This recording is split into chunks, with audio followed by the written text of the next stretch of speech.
Welcome to the Shades of Grey podcast with Dr. John Gray, New York Times bestselling author of Men Are From Mars, Women Are From Venus. And now, Dr. John Gray. Welcome, everybody, to a wonderful show today, which is The Truth About Love Nobody Told You. This is so important. I kind of inspired by this morning. That little song was going on in my head, which is, what is love? For those guys doing that, what is love? And they moving their heads back and forth. But it's a big issue that I see as a big challenge in relationships. So many times people think that they're being loving and they're not. Why? Because other people are different. And what might sound like love to you is not necessarily love to that other person. And so it's really important to bring into this situation the whole idea of gender difference, how men and women are different, because love lands differently on to a man. When a woman thinks she's being loving, actually it's the opposite of what he wants. And I mean, you can't reject her because, she feels I'm being so loving, but he's not what he wants. And men think they're being so loving and supportive, and it's not what women want. And so I need to flesh this out and give you examples of this and how I learned about this. The first place I learned about it was one time Bonnie was my wife. She was like upset with the kids. This is the young kids, and she'd kind of lost it. And she used to do that, she'd just start raising her voice and yelling, and I would hear that, and I would just sort of sneak out of the house. And so to get to the garage, I had to walk through the kitchen, and the kitchen was linked to the living room. And so she'd see me go by. She says, "Well, where are you going?" And I said, "I'm going out." "Where are you going?" Really, I just wanted to get out. And you'd think it wasn't like I stopped loving her. What I was doing is I was giving her the space to work this through. Okay, clearly she was upset with the kids, and the last thing in my mind was to interfere with that process, because there was like a lot of emotional stuff going on, and I certainly don't want to go in there and explain to her that she's overreacting and she's making it worse, but she was, okay, basically, no question about it. And good morning, Eric. It's good to see you here. Thank you, everybody, for joining today. And Kaylor, thank you for joining. More people coming in. We appreciate you sharing this with other people, and on YouTube, following this channel. It's really good. We also, if you have questions, you can always email at happy@marsvenus.com. So what happened is, there I am, and she's all upset, and I'm walking out of the house. Now, from a woman's point of view, she's feeling abandoned, she's feeling betrayed, she's feeling unsupported. And just to well, what should I have done? Okay, I shouldn't have walked in between that. That was one thing. But what I could have done, I finally learned to do, is to say, I go into another part of the room and say, honey, would you come here for a moment? And then get her out of that situation, and then let her vent what's going on inside of her. And that was always good, but never to sort of go in and try to referee by pointing out that my wife is always right. Okay, but she's overreacting. How can I make that right? Validate that, but I can certainly validate her pain by understanding it. A part of what we'll talk about today is validation is one aspect of love that people got really confused. Well, just say that one right away. Women in the 90s, the big word was, we want to be validated. And so example of validation, when you say that, is the sort of, you have a ticket, you're going to get your ticket validated. Okay, it means that this is legitimate and this is right, this is legitimate. Well, the pain behind negative emotions is always legitimate. It's pain. But the reasons why you feel that way are never legitimate, okay? So this is like a weird thought, and it sounds extreme, but the bottom line is, whenever you're suffering inside, you have negative emotions, the thought that you have at that point is limited. And you don't want to agree with that. When somebody says, I can fly, okay, and jump out this window and fly, you say, I understand you're scared and you're upset, but you can't fly. You don't legitimize crazy thoughts.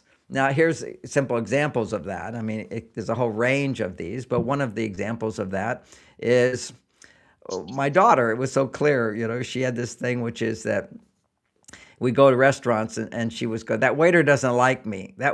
Waiters never like me. Okay. So that was another one. Waiters never like me. That waiter doesn't like me. And what I'm supposed to do is validation mean, yeah, that waiter, they don't like you. Matter of fact, everywhere we go, they never like you, Juliet. That would be like the worst thing for me to do, is to confirm the negative belief. But people have sensitivities. You don't want to point that out at that moment. But what you can do is have a feeling of empathy, which is, I understand that's so frustrating. Okay, just simply that. You can validate the emotion, and that would be a loving thing to do, because one of the aspects about love is validation, is you feel validated. And we're going to go through all the different forms of love and the mistakes we make with women, but that's one mistake, is that women will walk around going, well, you don't validate my feelings, as opposed to saying to a guy what your feelings are. And when you share an emotion, like, I'm frustrated about this, I was disappointed, that person doesn't like me, it's so frustrating. I know it is. See, a man can always connect with you when you bring an emotion into it, because emotion by itself has no content. It's just a reaction and it's pain. It's like, hey, I'm bleeding. Doesn't matter who caused your bleeding. It's like, I'm bleeding, I'm going to feel compassion for you and I'm going to empathize with you. And that is a form of love. Love is connection. It's being able to empathize with what somebody's going through, relating to it. That's love. Understanding it without judgment. That's what validation is.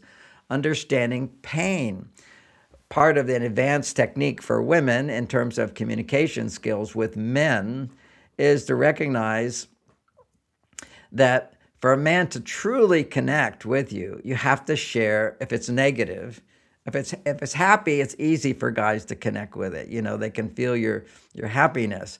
But when you feel pain, what women will tend to do is they haven't yet developed, and this is universal, and I know it's a kind of a surprise to people, women do not have the emotional intelligence in order to identify what emotions they're feeling. They just are emotional. And when they are emotional, they're just talking about their dissatisfaction. They're talking about, this happened and it should have been this way, and they talked about this and they did this, and there's so much traffic on the bridge, the computer wasn't working, they didn't call me back, how many times I have to sit on the phone and listen. See, these are all just complaining. And complaining is addictive. Men do it, women do it more, generally speaking. And if you have a guy who does it more than you women, that's because you don't even want to talk to him anymore. Because if you complain, he'll complain more. So the key is learning how not to encourage men to talk about their complaining in your presence, because women think it's loving to be a good listener, and he will feel like, what, you're not listening to me? That's because he's on his female side, and he's on his female side. He needs that, but it only weakens him. It causes him to go more into his female side. So ironically, I feel loved as a man. Now, this is maybe a more conscious man, because I'm aware that complaining only causes more stress for me. I'm aware, maybe you're not aware, but maybe you notice I've got a little fever blister here. I haven't had one, I think, in a long, long time.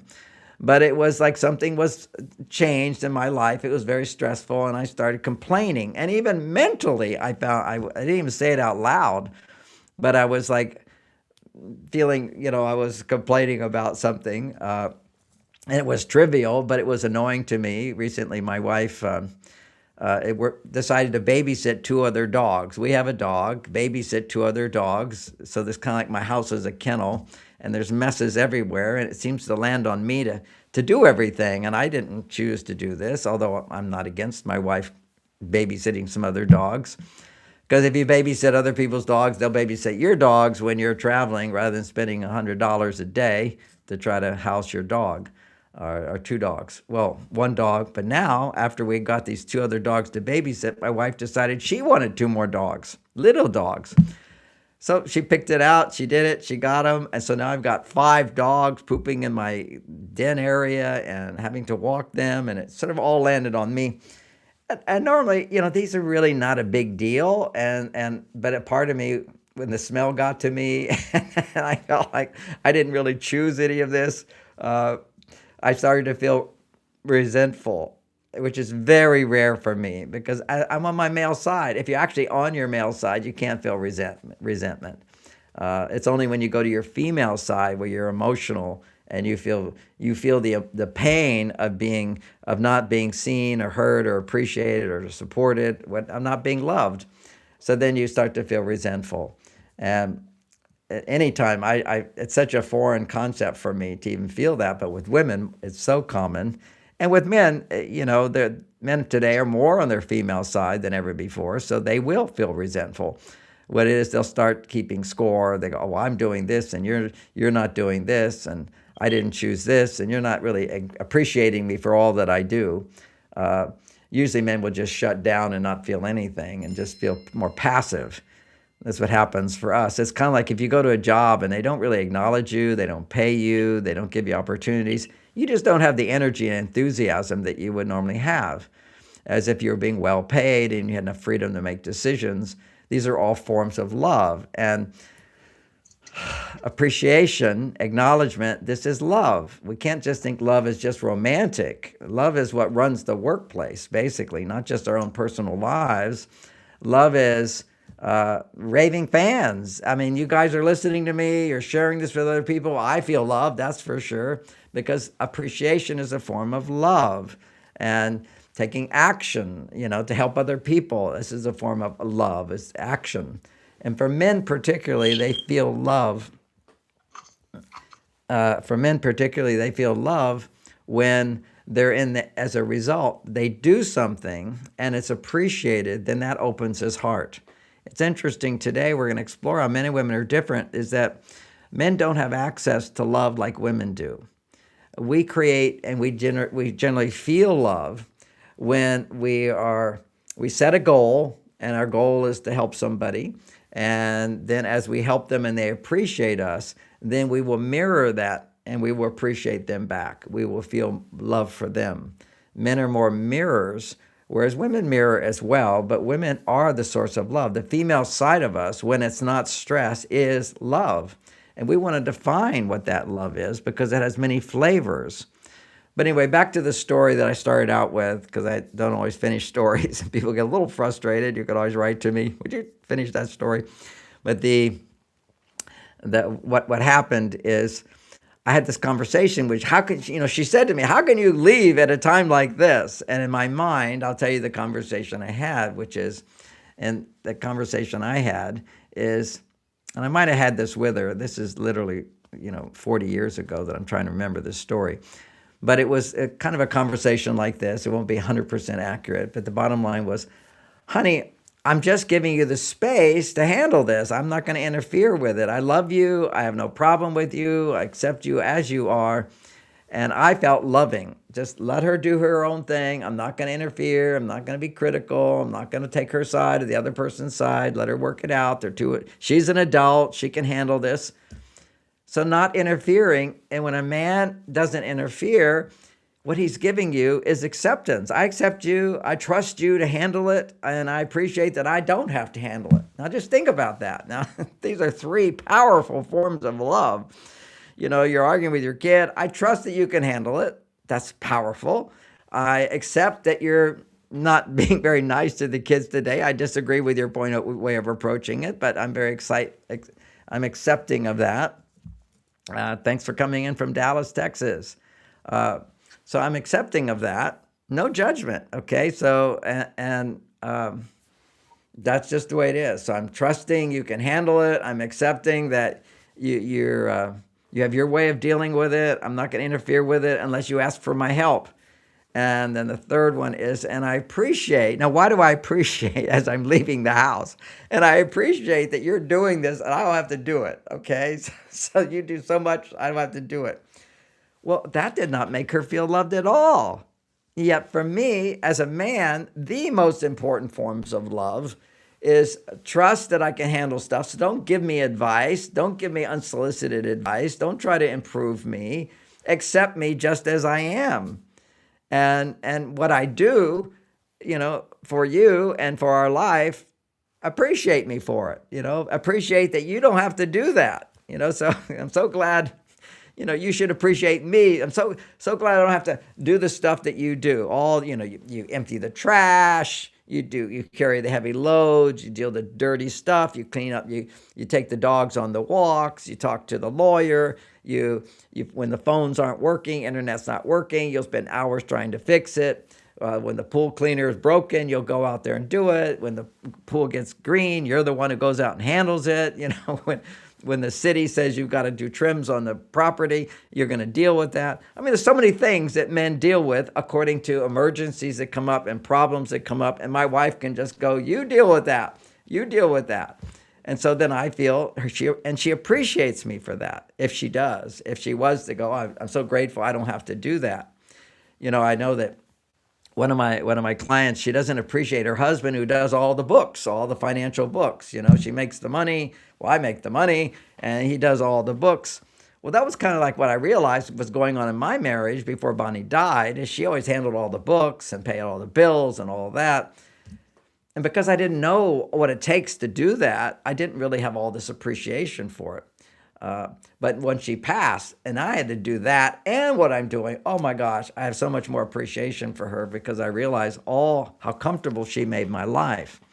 However, at the same time, what she did feel appreciated, and which is very interesting, is as we got beyond certain of these early issues in the relationship, where she felt most appreciated, and I did appreciate her, is the fact that she appreciated me. You see, when you appreciate a man, that's what he needs most from you. So he'll appreciate you for that. That's what he needs most. And what is it that women need most? Well, certainly women want to be valued and appreciated. And the way to get a guy to value and appreciate you in a particularly intimate relationship, because what does a man need most that he can't get without you, is to have intimate appreciation. Somebody who sees me with my clothes on and my clothes off, with my history of my successes and my mistakes, and who's lived with me, who can still appreciate me, rather than focus on, well, he didn't do this, and he didn't do this, and he didn't do that. And that's very challenging. Love is a challenging thing. For women, what happens when they're stressed is they can't appreciate. They cannot appreciate, and that's what a man needs most. And what do women need most? Well, women need to feel that a man cares about her, that she's a priority. And as soon as a man experiences cortisol, he stops caring. It doesn't mean he doesn't care potentially, but his brain is hijacked. We did a whole show on the 12 ways our brain is hijacked. Well, here's the simple version. The simple version is the kind of love that women need most from men. This is what they don't teach women. This is what they don't teach men, is that you have not full control over your brain, okay? We're trying to get more control with greater consciousness and awareness of what's going on inside of me. And, I talked about recently in one of my talks, I talked about inversion, how when we're under stress, all of our good qualities become inverted.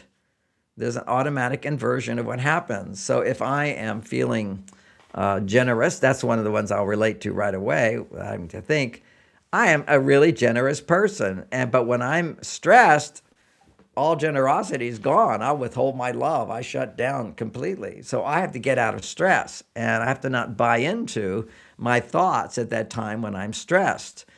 Some people are more compassionate, okay? But my wife, she is so compassionate. She's so empathetic. I mean, she could it's a real talent for her, is the empathy and the compassion that goes with it. But she when she's stressed, boy, she has no compassion at all, hard as nails. And this is and no empathy.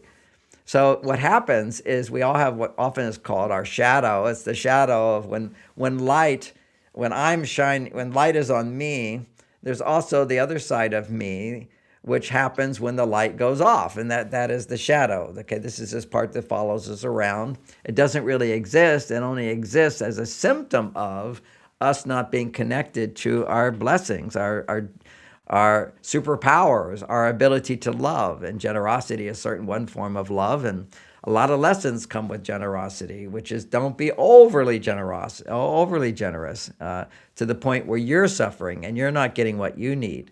So there's this balancing thing that goes on inside of us, that life is about learning how to find balance as we have to make choices. Are we taking care of others? Are we also taking care of ourselves? Do we over take care of others, thinking that we're loving, and we're not? It feels loving. Oh, look what I'm giving, and I'm giving and giving. I'm so loving. And yet it's not what the person wants. Or we give and give and give, and because they don't give back as much, when we measure, and this is women particularly, is that they'll be giving and giving and giving, and then they'll measure what's coming back. Well, not enough. I'm contributing. What's he doing for me? And so what they'll do is they'll start comparing, and once that comparing happens, there's a cute phrase I call that is for women, subconsciously, they're always comparing. This is a big quality. Men are comparing too, but not so much in the relationship. It can happen in the relationship because, as I mentioned, men will always mirror women. When women will go to complaining, she's comparing, I'm doing this and you're not doing that. And whether she says, I'm doing this, you're not doing that, she's focusing on you're not doing what you should do. And the backup of that is see how good I am. So she feels loving. So she's giving, but she doesn't realize that giving is not love. It feels like love. It like when I eat ice cream, it feels so healthy. It feels so good. Oh my gosh, I love ice cream, and it feels so healthy to me. And then I wake up, I start gaining weight from it, and I find that my moods are not as stable if I put that much sugar into my system. I start to build unhealthy fat on my body. All that's going to happen, but while I'm eating it, boy, does it feel good. So this is called toxic love. This is when you're giving more to your partner than you give to yourself. And then when I tell you, don't give so much, then you feel like, well, this is not a good relationship. We should just be able to freely give ourselves. And what you're saying is, I should just be able to freely do whatever I like, okay, without any consequences. Life has consequences. And just because something feels good, something feels loving, something feels authentic, it could be authentically your lower self, okay? It can be authentically your dysfunction, which you're thinking is, I'm so loving, I'm so giving. And this was a big awareness for me. I still remember the day a long time ago. I had this woman client, and she said to me after 23 years, she's going to divorce her husband. And then I found out later, after 3 sessions, having to hear how bad he was and how terrible the relationship was. Then she tells Springs, so after 3 days of me hearing how bad he is, then she shares, and I'm feeling all this empathy and compassion for her. and then she shares, and therefore I've been cheating on him sexually.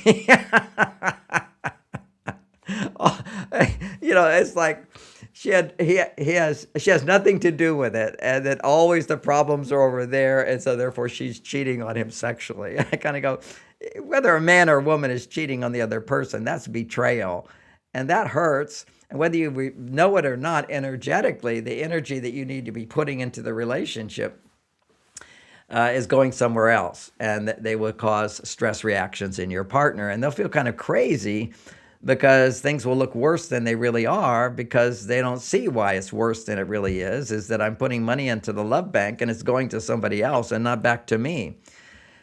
So it's always, we have all these ways to say, I'm so lovable, I'm so lovable. Well, let's understand that loving is giving to someone what they need, not what you think they should need.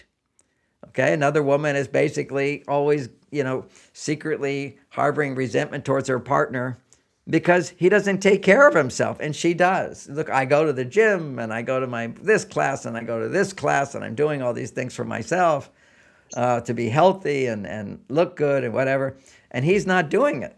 Okay, so she's now resenting that he's not a perfectionist like she is when it comes to looks. And this is what happens in relationships because we tend to be attracted to somebody who has qualities that we need to develop in our life. What does she need to develop? She needs to be less of a perfectionist. She needs to be more relaxed. She needs to be less demanding.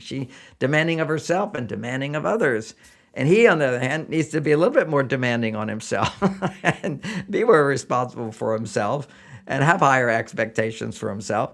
But how does he get there? Not by her trying to change him, but by her giving him what he needs, which is what I was giving to my wife when she was yelling at the kids and I was like wanting to get out of the house. I was accepting her, trusting her to deal with it, and appreciating her. And in my mind, trying to figure out how I can communicate to her at a later time a new way of dealing with the kids if she was open to it. And eventually she was open to it. But I first had to create the solution.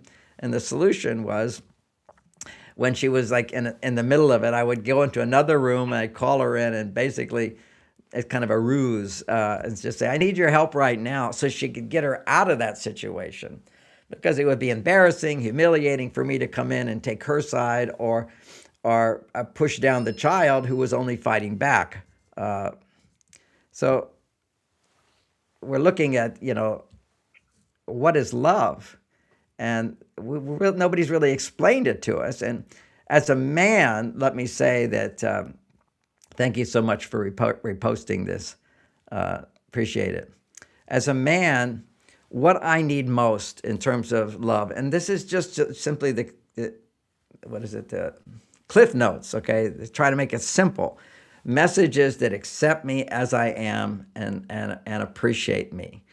So acceptance is kind of implied. Don't do all this trying to improve me, change me, resist me, criticize me, disapprove of me.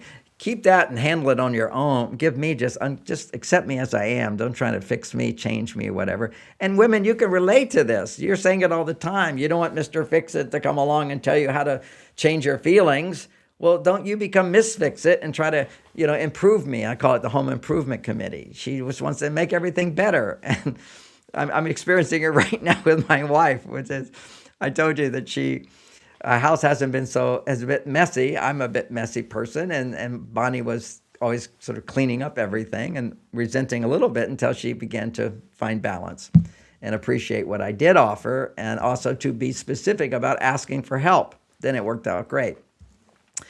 Well, for her, she was also a mirror of me. And so I felt like I was getting my karma back, which is, I know how Bonnie felt when I would be a bit messy. Well, now, because she invited friends over and she was so embarrassed that our house was a mess, she decided she's going to clean it up. And so she's in this whole home improvement thing now. I don't know. It's just changed. And the house is beautiful. And she's using ChatGPT to photograph the rooms and have it recommend changes and buy new furniture. So this is all, I would gently support it slowly but surely. Because, men often ask me, they say, oh, my wife was so controlling about the house. I go, when it comes to the house, the wife needs to feel this is her place. This is her nest. This is very important. And you create a space for her to have her nest. And that's the place. Also with your children, to a great extent, you've got to create nurturing and support for her with those children, and always yield in the direction of more her way and not your way. But when you have big differences, to learn how to communicate differences, that's how to communicate challenges at difficult times. That's another topic that I will give a talk on. Make a note of that. Difficult conversations. Rich, if you can remember that one, that would be great. I'll do that talk. It's eventually coming out in a book that I've got on communication. It just hasn't gotten there. Because, when people read my books, they say, okay, but what about when the conversation, you have to make a decision together, you have to change something, how do you have a conversation about that?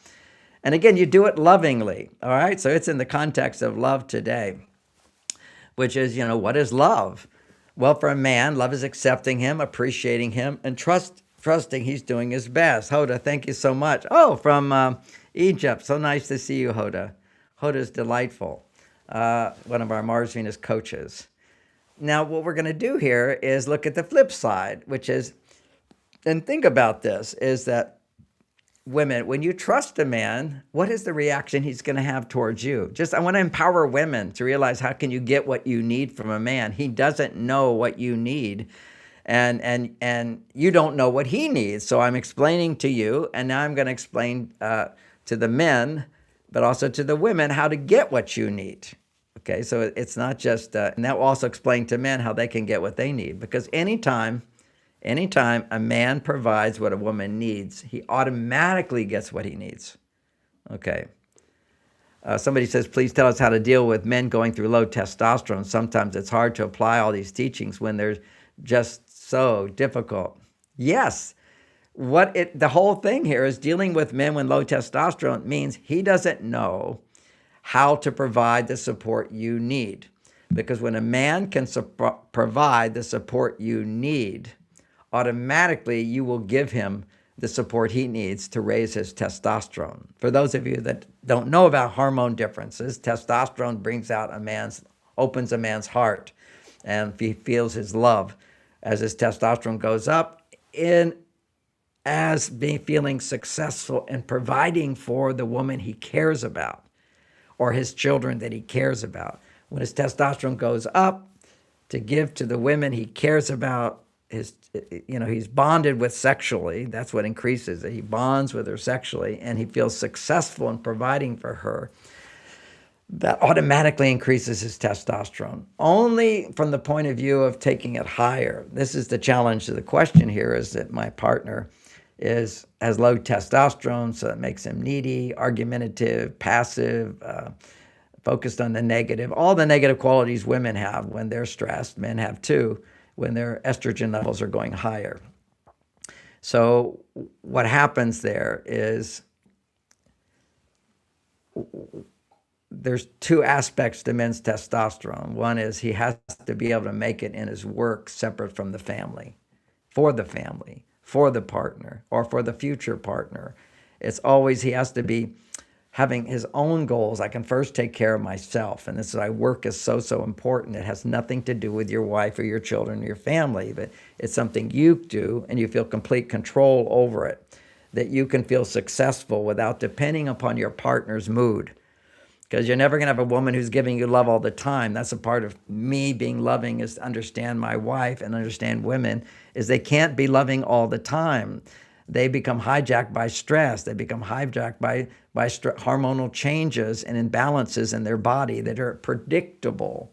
And I've done whole talks on hormones. And if you want to learn more about hormones, you go to marsvenus.com and you take the class called Understanding Men, or you take the class, another one specifically on the hormones, is How to Get Your Me Time, is for women. How to find the balance in your life of giving to myself, giving to my partner. And some women say, oh, all I have is me time. But when they get in a relationship, then suddenly they're all never having time for themselves.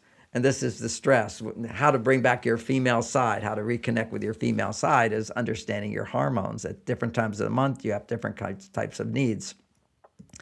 Well, with a man, he has to work, and then his cycle is, I work, I have time for myself, and now to rebuild his testosterone in a non-stressful environment, then he can give to his partner, and his estrogen levels can go up, and he can experience wholeness.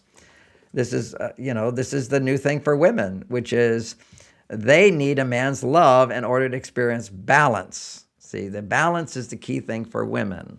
This whole thing, work-life balance, it's a big, big issue, because what brings out for women is balance increases wholeness for her. She can be her whole authentic self when she has balance.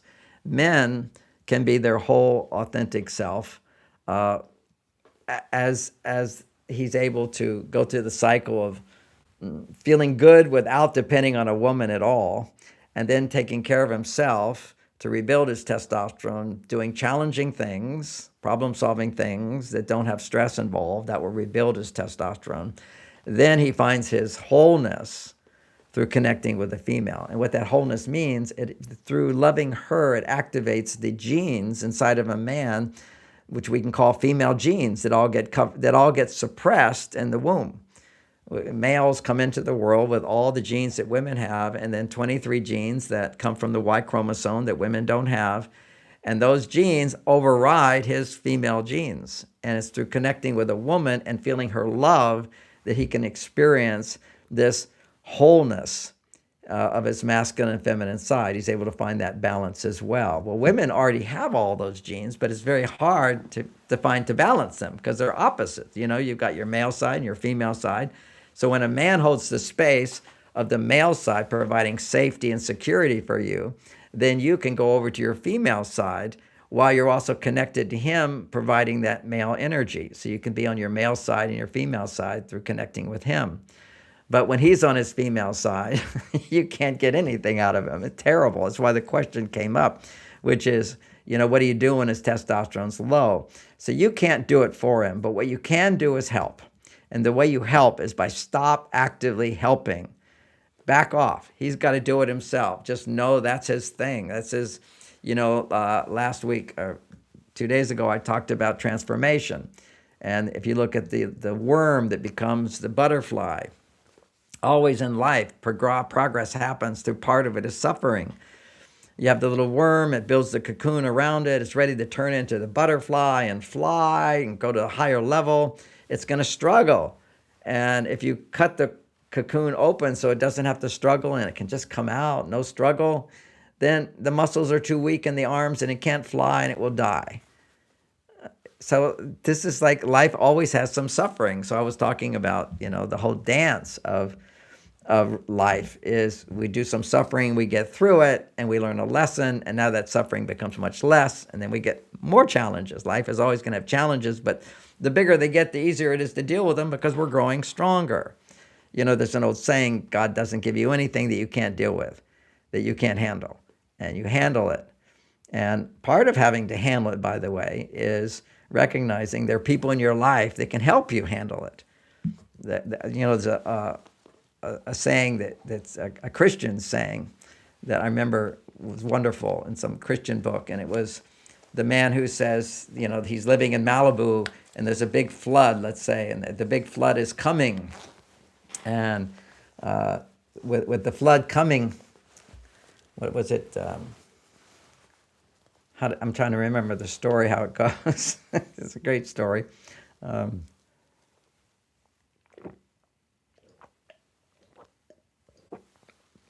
Just talking about the flood, I start getting thirsty.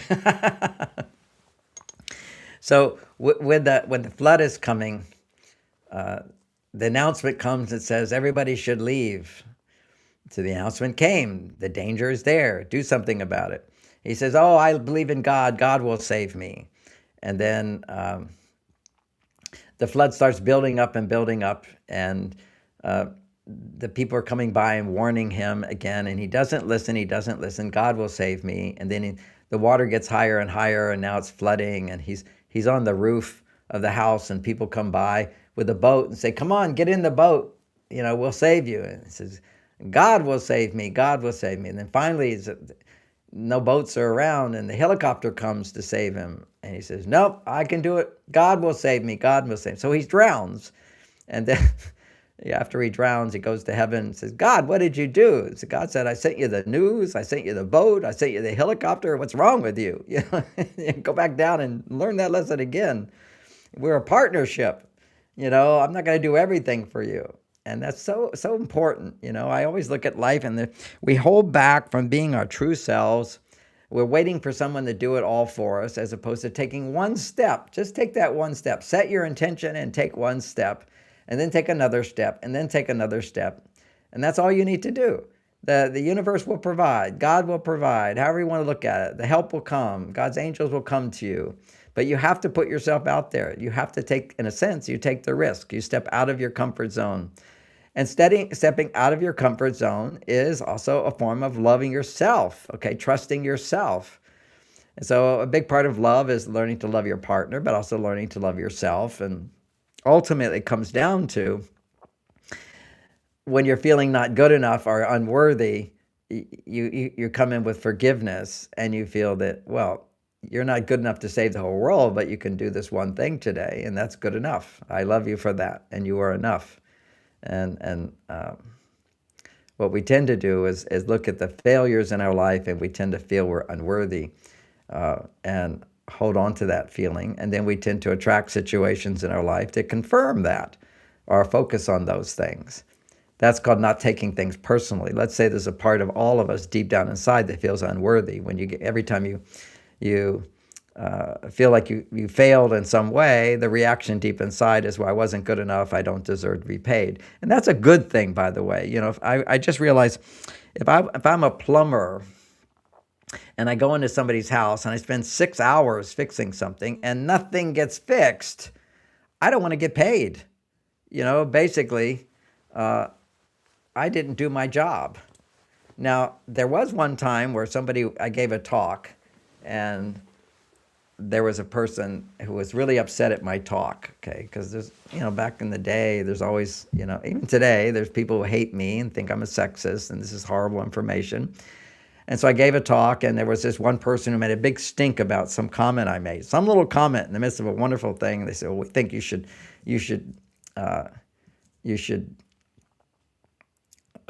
give the money back. And I thought about it hard. I said, wait a second, I traveled all this way. I gave this talk. I did my best. And a lot of people did benefit from it. Just this one person was raising a big stink. So I decided I'm not going to let that person control my life, okay? And I did a great talk, and I'm not going to discount everything I did from that. So I measured it as a success, and I don't have to demand perfection where every person loves me or likes me. This is life. So I didn't give that back. But if there are situations where if I was to do something and it didn't work out, I wouldn't want to get paid. I'd feel unworthy to receive. And what we all have to do is forgive ourselves when we feel unworthy, to then, you come back to, you deserve to be loved, do the right thing, and try harder, or learn to do the right thing, or don't take on things you can't do. Anyway, coming back to love. So the theme was giving this as an example to start with. I'll come back to that example. So Bonnie says to me, I can't believe you're just walking out of the house when I need you the most. I say, okay, first let me explain. I don't know what to do to help, first of all. Second, I feel like I'm being loving because if I was in the middle of something, I wouldn't want you to come and help me. I would want you just to accept I'm not perfect at everything, and also appreciate that I'm handling this and you don't have to handle it. So to me, that seems like I'm loving. Thank you for answering my question. It's been difficult, but I will try to trust the universe and give him the space to get through this. That's exactly it. And you give him the space to go through this, and then you create opportunities for him to experience little successes. Oh, that's from Japan. Wonderful. Experience little successes in the relationship. And we'll get to that. That's going to come very soon. But I want to finish this one story. So I told her that. And she says, no, it doesn't feel loving to me for you to just trust that I can handle it. I need your help. And I don't feel loved just because you accept that I'm all upset and you don't need to do anything about it. And also that you appreciate that I'm handling it without you. That doesn't feel loving to me at all. I want your involvement. I want your help. I don't want you just walking out. So then I realized, okay, it became clear to me. So what does she need? And generally speaking, what do women need? Well, I told you what I solved the problem is I really didn't know how to get in there and, make her wrong, because I saw her doing the wrong thing. I had a big bias inside of me, but I was rising above, which is, you should never yell at your children, ideally. Unfortunately, I had the experience of never being yelled at, and I know that you can, you'll respond better to your parents if they don't yell at you. If you yell at somebody, they immediately resist. They resist. It's like you're trying to control me, and you're loud. And if you're getting loud, you're actually saying to somebody, you're not listening to me, so I have to raise my voice. Well, if you say to somebody, you're not listening to me, it just pushes them away more because they are listening. Which, by the way, I'll point out, one of the biggest mistakes mothers make with their children is they say to their children, you're not listening, you're not listening. Or they say to their husband, you're not listening, you're not listening. Well, particularly with your children, when you say you're not listening, what you're really saying is you're not cooperating. I want you to cooperate. So instead of saying you're not listening, just simply say, I want you to, right now, what I'm saying is this, and I want you to cooperate. Just reframe what you're just yelling at them. Just say, try to have a calm voice and just say, right now, what I'm saying is X, Y, Z. I want you to put your clothes away like this, what I want. And right now, what I'm saying is the house is a mess. I need your help to clean it up. I want you to do this, and I want you to cooperate. That's the big I want, rather than I want you to listen. And that's one thing is I want you to listen to me is certainly much better statement than you're not listening when they are. That just pushes somebody away. And you're not always comes across as some form of criticism if there's emotional charge behind it. You're not listening to me. Better is I want you to listen to me. But even better is what I'm saying is in a calm voice. And what I want is you to cooperate. And with your husband, you can say, what I need is your help, or what I would like is your help. I would feel really good if you would help me right now. Any of these kind of things is you ask for help. And you can ask your kids, I'm really busy today. I need your help. This is what I want you to do. And then when they don't do it, don't say the phrase, you're not listening. And to be clear, what I want is you to cooperate. This is what cooperation would look like. And you explain to them what cooperate would look like. Also with children, you'd also things like, we need to share, and this is what sharing would look like. You get to do this and you get to do that, because they don't have any picture. They're just learning all this stuff, and yelling at them doesn't work at all.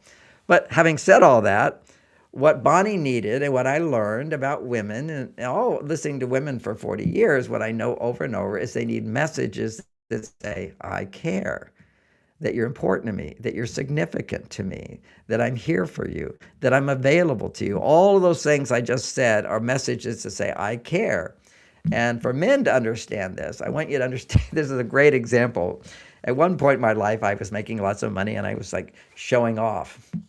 And, by buying an expensive car. And there's a lot of expensive cars in my town, but so I'm going to buy an expensive car. And it was the top of the line Super Mercedes at that time. I tried the Ferrari and had squeaky brakes. It was real noisy. And also the shock absorbers, like a race car, is all bumpy. So it looks pretty, but it's not really a fun car, really, and really too noisy.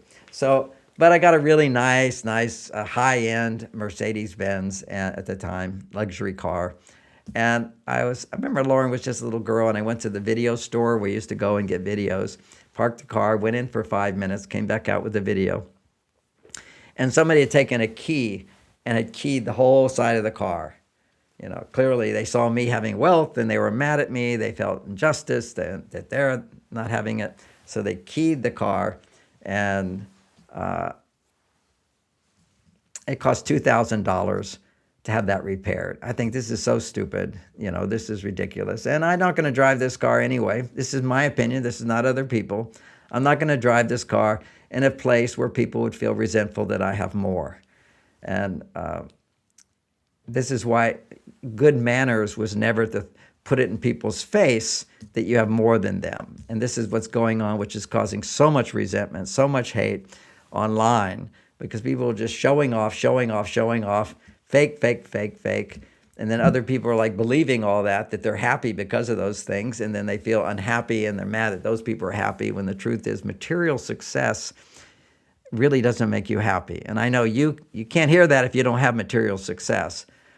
I know there's a guy running for Congress in Florida who's a wild guy who has made tons of money on it, like a billionaire.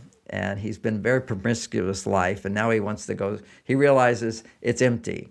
He had everything, girls, parties, orgies, drugs, everything, and he's out there and says, but now I realize it didn't make me happy. It was fun. It was a fun time, but always made my life emptier and emptier and emptier, because we're depending too much on the material world, and we're not finding our happiness by helping other people. The true contributing to others and feeling the love that comes when you help other people. But this is the difference between men and women when it comes to love. What makes a woman feel loved is when you prioritize her and she feels cared about. It's priority. That I care. I care about, how somebody treats my children. I care about that. I'll protect them. I'll prevent them from being hurt. I'll tell somebody to go away, whatever it is, protecting my children. So that's caring. I care about that. So my example of the car, for men to understand this who don't have children, when I came out to my car and somebody had keyed the car, my reaction was like they'd keyed me. It's like I felt like, oh, my car, it's got a big scratch down the side. It was so painful to see my car like that, because many men will identify with their, like kind of your horse is your car. Your transportation is a big thing. How I go from here to there, it's a big deal for a guy, for his testosterone. And my testosterone, I felt total empathy, pain. I felt my feelings, very much. So it was so painful. And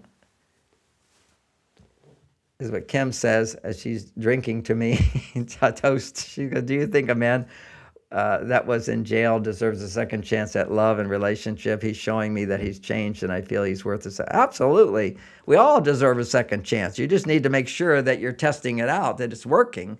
That's the whole point of life. If you can't give somebody a second chance, you can't give yourself a chance. And then the next question is, well, how many second chances do they get? Well, if you're Christian, it's 7 times 7. And the way I interpret that to mean is you have to forgive until you're not having to forgive. And what does it mean, not having to forgive? Forgiveness is just a superficial thing. It's like real forgiveness is there's nothing to forgive. And this is what I'm trying to teach. There's nothing really to forgive, but we have to say the words, I forgive. I'm to sort of train your brain. I'm letting go of the tendency to seek revenge, to seek punishment, to seek shaming. Either, you can, 2 aspects of what lack of forgiveness causes us to shame another. You're bad, you don't deserve, or it allows us to punish. And it's the male side of us that if I've been hurt by somebody and I can't feel and release that hurt, then the only way I can feel my hurt is by hurting another. This is where all violence comes from, is men's inability to feel. Is that if I'm being hurt, and I can't feel the hurt and find forgiveness with understanding. See, understanding cures everything. But if I can't forgive with understanding, then my tendency is to want to hurt back. And for women, when they feel hurt, their way is not always to hurt back. If they're really extremely stressed, they will be like a man. If she's on her male side, she'll want to hurt back. But women often don't connect with, I want to hurt you. I just see you as, I shame you. You shouldn't be like that. You're bad. You should be better. You didn't look at that. So when she feels unworthy, then she'll basically point out, you don't deserve my love until you change. And so this is the irony there is when she's saying you don't deserve my love, she's not aware of that. What she's aware of is, I don't appreciate this, I don't accept you, and I don't trust you. And she thinks, well, how can I trust you? It's not like I've stopped loving you, because she doesn't know that's love, and that you're not giving him any love while you're doing something that you think is loving. What you're doing is caring for him, giving more to him, for making excuses for him,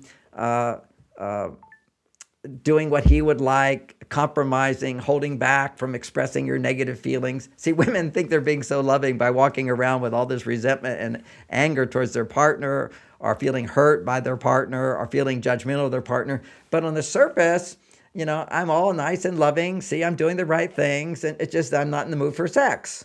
Okay. And if you are in the mood for sex, I'm not enjoying my sex. I'll do it out of obligation, but I'm not really connecting to you. I'm not opening my heart to you. Why am I not opening my heart to you? Because you're not doing this for me. You're not doing this for me, and not for doing this for me. But look what I'm doing for you. And so the more you give, more than what you receive, whatever you give is not from love. It's the opposite of love. It's toxic love. Toxic love is giving to somebody more than they're giving back to you. Now, you could say that's unconditional love. Okay, unconditional love is giving to somebody without any expectation of return. And you can't do that. They say that's not possible unless you're receiving a lot. And if you're receiving a lot, then you can give without expecting anything in return. That's what real love is. Now, I'm going to summarize this in a very simple phrase, is that what we're not taught about love is just the simplicity of the statement I'm about to make. And it's something that we all experience. And it's the highest form of love as far as I'm concerned. And there are other forms of love, but as far as I'm concerned, and maybe this is because I'm masculine, the highest form of love is to is what you give to your friends all the time. And that is to delight in the presence of your partner with no agenda to change them. So to delight in the presence is to care about them. Oh, you're here. So that would be me giving to the woman. It would be me understanding what she goes through, no judgment. Okay, understanding is no judgment. This is what women need most. When they say, I want validation, I don't want judgment. But what men don't understand, and often women don't understand, I don't have to have agreement. You don't have to agree with me. See, so many couples will agree, and so many single women sabotage their dating experience. Oh my gosh, by just, if they either hiding their point of view to be people-pleasing, or they express their point of view, and he has a different point of view, and then she shames him for his point of view by saying, why would you feel that way? I don't understand what you would do. Well, that doesn't seem very nice, and how could you think that way? It's by challenging with questions. These are called rhetorical questions. Now, a rhetorical question is simply a hidden message of disapproval, but you're not taking responsibility for it. You're actually thinking you're loving. Bonnie used to do this with the kids. She'd go into, one of the child was a bit messy, like me, and she'd go into her room and she'd be frustrated. Why is this room always a mess? Okay, what is the message a child receives from that? Total inadequacy and unworthiness. Unworthy of my love because I'm frustrated. Clearly, I'm not loving. I'm in a negative emotion. But you can even, it's just an intensity with the question, which is, why is this room a mess? And I say, honey, you're sounding so critical to the kids. She said, no, I didn't criticize them. I just asked the question. Now, I laugh because I know in politics, the way you can make all kinds of accusations about people. I'm only asking the question. It's got a rhetorical question. And there it's fine, okay? It's because politics is all lies and deceit, and it's all corruption. But when it comes to real intimacy with love and openness and people who depend on you for love, and you think you're being loving, you're not being loving when you ask rhetorical questions. You're just causing more stress to yourself besides the other person. When you go, well, in counseling, some of my women will say things like, well, why does he do this? And he doesn't do this. And why shouldn't he do this? But don't you think it's right? Don't you think it's wrong? Now, men can do this as well with their wives. They'll often say, well, why would you think that way? Just simply that innocent question, well, I don't know people who think that way. These are all condemning statements, but I'm just asking a question. I'm just making a comment, but you have to have enough consciousness. Remember, raising our awareness of not just what I think, but when I say this, how is it going to sound to the other person? How's it going to affect them? Are they going to feel safe? Are they going to feel supported? Are they going to feel like you care about them? And that's particularly what you have to do for a woman, is when you communicate to her, you have to go, how does it land? Is it going to sound like I care about her point of view? That I care about her needs? That I care about her wishes? So women need messages that say, I care. Women need messages that say, I understand what you're going through. So that's empathy. That's what I felt when my car was keyed. And I give this example for men, and you feel the pain. Your car has been damaged, and you just feel like they damaged you. Okay, that is empathy. You feel that pain. And that's what you need to give to your wife when she's suffering, when she's upset. Feel that pain. Now, a lot of times you can't feel that. Well, first of all, a man cannot feel empathy. This is how we're different. This is biology. If in any way I feel that I'm being blamed as a man by her unhappiness, her sadness, her anger, her frustration, her dissatisfaction, her feelings of betrayal, any negative feeling, any stress emotion, okay, just the stress feeling. When a woman has stress, she needs to talk about it. And if she talks about stress feelings that will be listened, that when I hear, it will sound like I'm the bad guy and I have to change or do something. Otherwise, she's going to be unhappy. If I think her happiness at that time is dependent on me changing, just get this, women. If your unhappiness and you're sharing it, it could be by complaining or nagging or withholding or being mad. Anytime you're upset, your heart is not open, and you share what you're feeling with me, or you refuse to share what you're feeling with me, what will happen is a man will, if in any way he feels he is not being seen as the good guy. He's being seen as the bad guy. He's being seen as unworthy, not good enough, inadequate in some way. So he's being seen that way by you. When you're sharing feelings that communicate that to him, he cannot feel any empathy. Women will say, but doesn't he feel my hurt? Doesn't he feel my hurt? It hurts when you do that. He cannot feel your hurt. Anytime you're blaming him, his mirror neurons that allow him to feel empathy turn off. This is proven. When a man feels stress hormones, even moderate stress, little stress, like, why didn't you do this? Why didn't you do that? He doesn't have the ability to feel empathy in those moments. And it's empathy, and even compassion is even a higher form of empathy that men can have for their wives. And compassion means I feel what you feel, and I'm going to do something to help you. And so that's a different thing. You know, women can sit and talk with each other, but they go back to their lives. Men will, when they feel empathy and compassion, they'll go into the fire, into the burning building, okay? They'll dedicate their life to you. They'll make you the only one that they give to. Special, caring, care about you more, devoted, devotion. Devotion is the highest thing for a man to feel for his wife, for his children, and if he has spirituality, to goodness, to God, to the universe. That devotion is what elevates a man's consciousness. For me, the devotion was developed as a monk for God, and that was the foundation for all my success in life and all my intuition and all my access to love and understanding all this stuff. Started with, for me, at a younger age, in my 20s, with being celibate and being devoted to God. I'm totally into, the power of celibacy. I say to all guys, if you're not having sex with a woman that you're committed to, be celibate. Choose to be celibate, because you're going to take that energy and it's going to elevate into your consciousness. And the only reason you can have sex with your wife is because if her heart is open, then your energy goes to her and it comes back to you as love, as appreciation, as trust, as acceptance, the key things, and then admiration.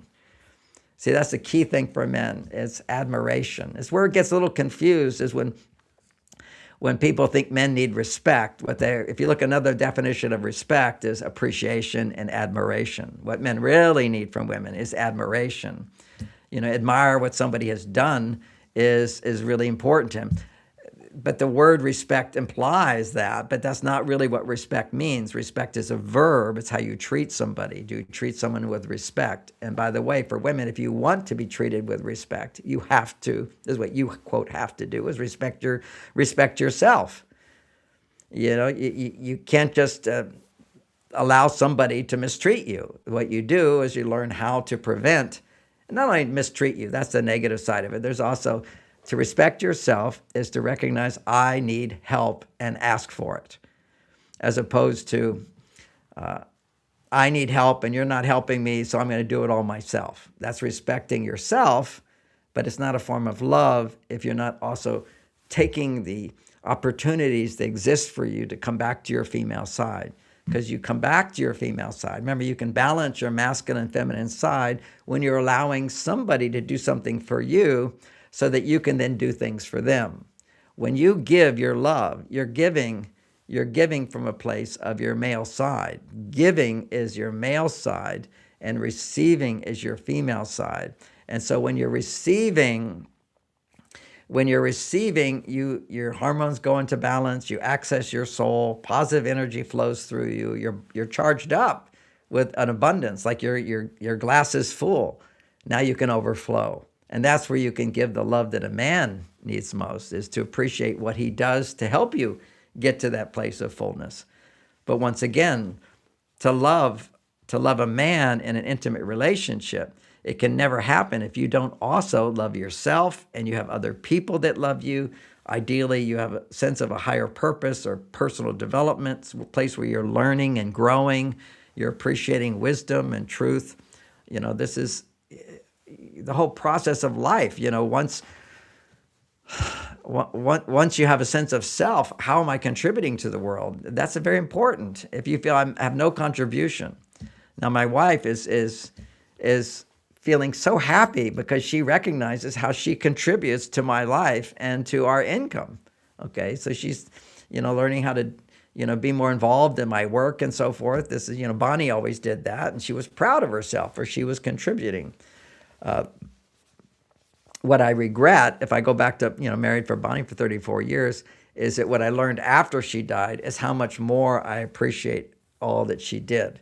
But I also recognize that it was very hard for me to appreciate her because when she would complain, I don't feel appreciated. And to a certain extent, during a phase of our marriage, I didn't fully appreciate it because I would basically say, well, I can just hire somebody to do that.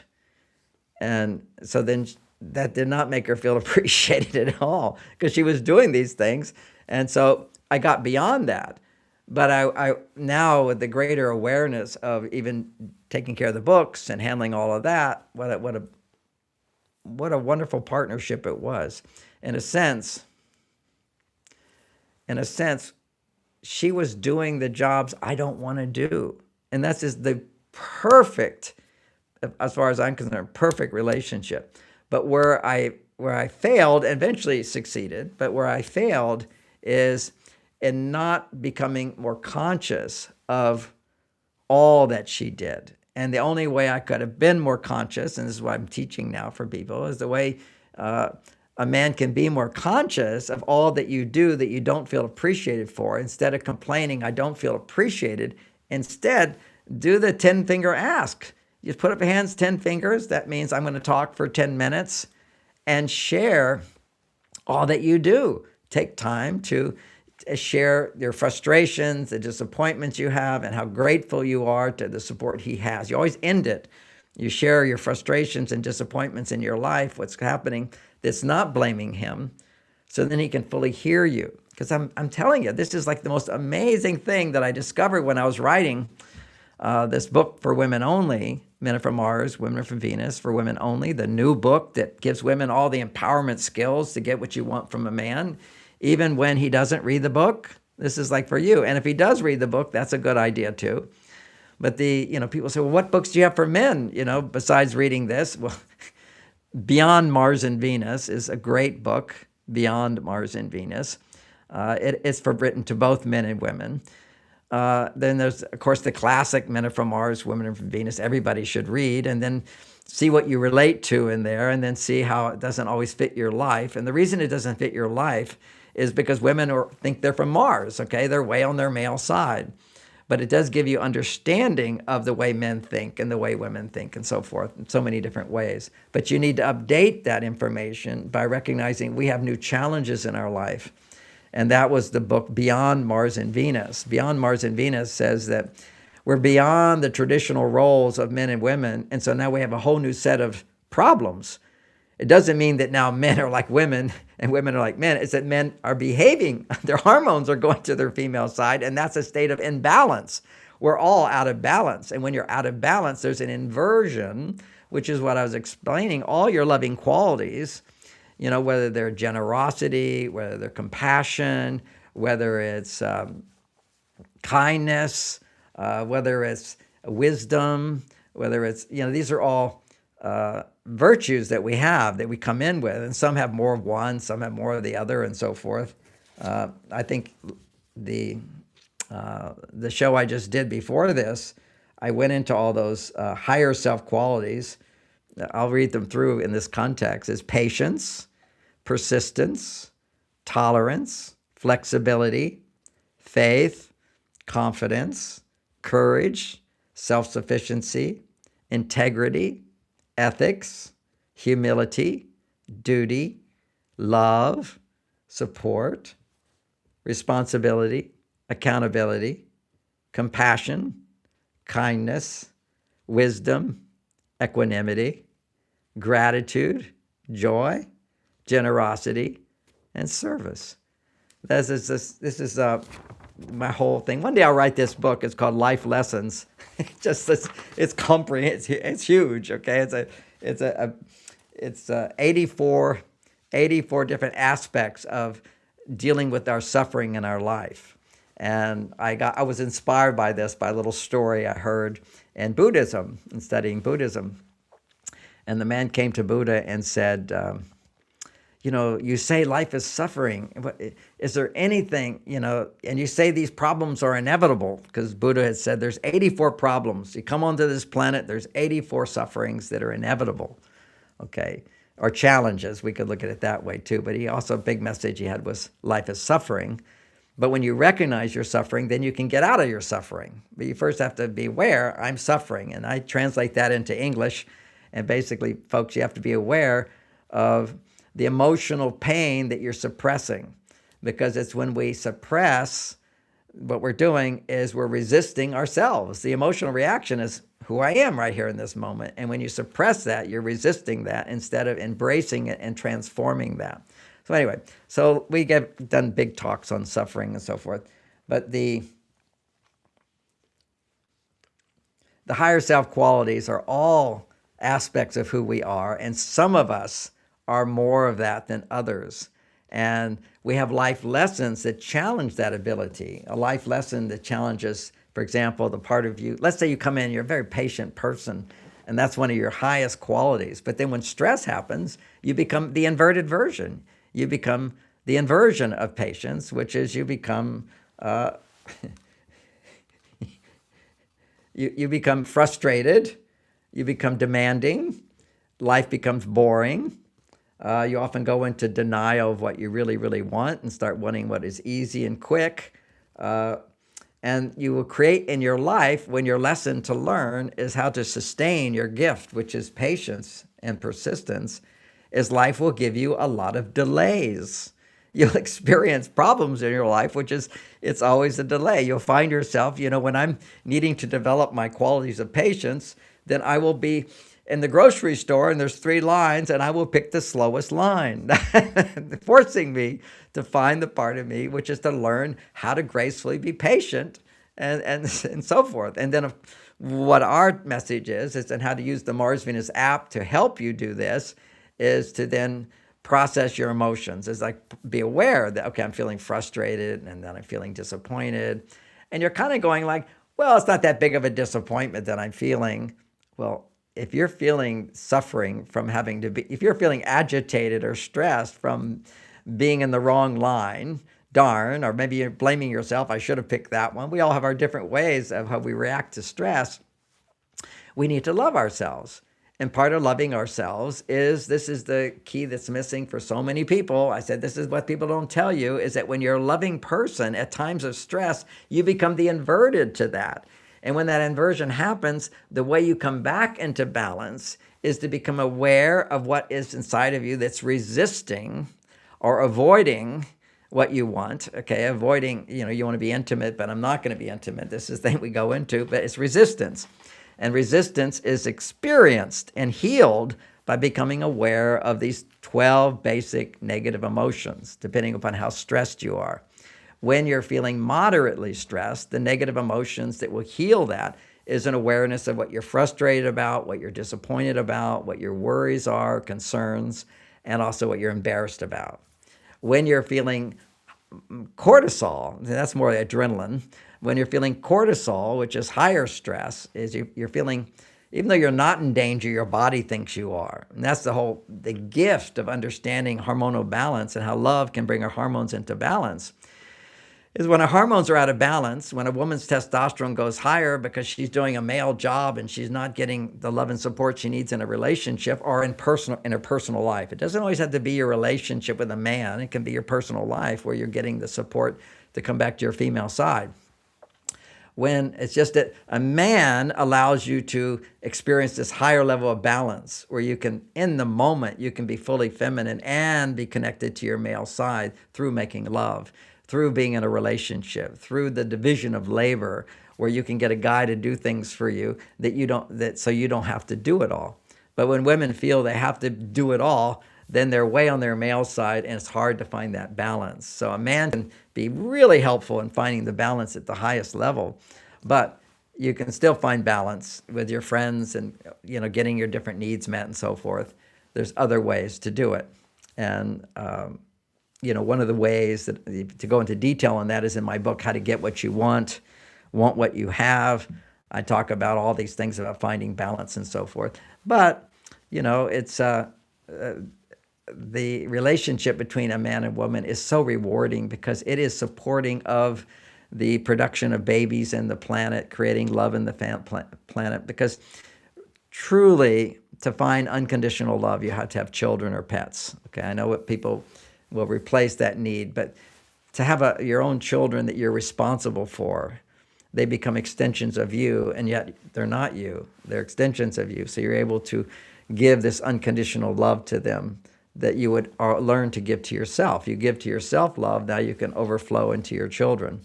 If you're stressed, you can't. And this is what we have to know, is that love is the antidote to stress. Okay, so we have to know what would be the loving thing to do when I'm feeling stressed. And the most loving thing to do, in simple terms, is always when you're stressed, you're inverted. So you have to become aware that I'm inverted. So you have to be accountable for, don't believe what I'm feeling. It's a fact that this is what I'm feeling, but what I'm feeling has some flaws in it, some belief system, something that I'm believing that's not true. And how can you help your body come back to knowing what is true? Because wisdom is there for us. We have access to this wisdom, is put your hormones back into balance.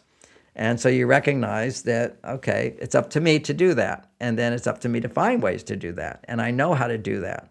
And you can remember how to do that even when you're stressed if you practice it. So the whole idea here is for men, whenever you're stressed, you have to do things, take some time to do something on your own that you know can raise your testosterone. And for women, take some time to do something, to engage yourself in a situation where you're going to raise your estrogen. That being true. And then at the highest level is what happens as you gain greater consciousness, and it does take consciousness to do this, is to learn to self-reflect when you're in a state of stress. So remember, when you're in a state of stress, blood flow stops to the prefrontal cortex. And so, if you happen to have a mentor or a parent who knew how to do that, then you kind of have that gift of maintaining higher consciousness, the ability to self-reflect and self-correct within yourself, to change your beliefs, to change your reactions. It's what you're believing is determining your emotions, but what helps you become aware of your negative beliefs in greater detail is look at your emotions. What's causing those emotions are the negative beliefs. And because you're feeling the negative belief and the pain at the same time, a negative emotion is pain.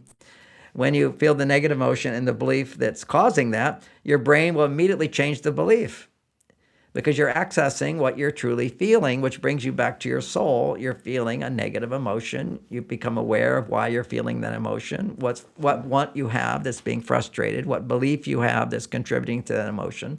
And see, the whole idea is pain is what motivates change. Okay, this is everything. It's like when people procrastinate, they procrastinate, enjoying themselves until realizing that if I don't do this tonight, you're cramming for a test the next day, I'm going to fail. So the fear of failure, fear is pain. So the pain, the brain goes, okay, let's get out of pain. Everything in life is about avoiding pain. But here's something which is primitive. You want to avoid pain, being eaten up, having fights happening and being in pain. You avoid that. You try to create peace and harmony and love and abundance, but you have that tendency, everything is to avoid pain. So now when you have negative emotions, as we become more conscious and we start realizing the subconscious mind is controlling us all the time, the programming is in there, the only way to change that programming and to make a change in your life is to realize that what I'm thinking now, what I'm doing now, is causing pain. And when you suffer enough, when you feel that pain, it motivates change. And so then you feel the energy to change because you're in touch with your emotions. But here's the thing, is often your negative emotions, what we do in our society is all these things we do in order to avoid feeling the pain of our negative emotions, and we're kind of disconnected from our soul. We're disconnected from the truth. And we have to know that for every painful emotion, there's also a positive emotion, which is a natural part of you, the not inverted part of you, which is love, and which is happiness, and which is confidence, pride, healthy pride, not pushing other people down, but feeling good about yourself.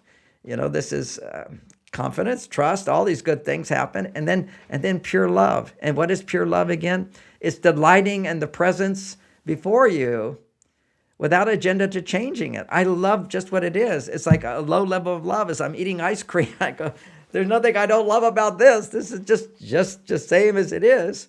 Although intellectually I can know this is not good for me. This is not really a benefit to me. And maybe occasional, a fun little high of celebration or whatever.